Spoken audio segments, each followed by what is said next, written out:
Hey guys, Adam from POTN here with our GR Yaris demo car. We thought we'd just show you what we're doing at the moment. Not quite as big as engine as what we used to, but it's a lovely pokey 3-cylinder. So we're putting our Pipercross air filter in today, supplied by pipercrossshop.co.uk.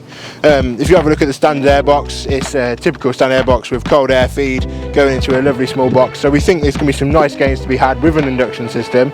But for now, we've got the panel fill, which will give us some nice improvement of airflow. So this is the Pipercross replacement filter.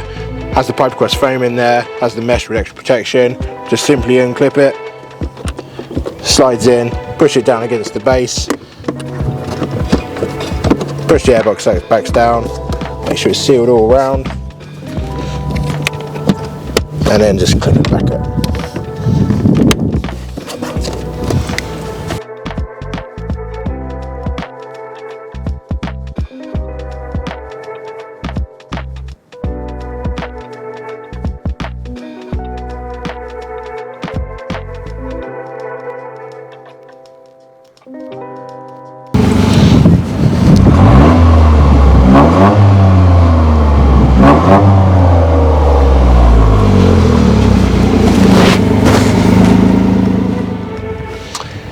So that's it from today at POTN, Pipercross air filter system. Make sure you check out the other video we've done on the Remus system. Cracking little car, lots of things coming out to it. Check out our other video links, I'm sure they're flying around me right now. And yeah, subscribe, like, check us out on Facebook, Instagram, a lot. Cheers guys.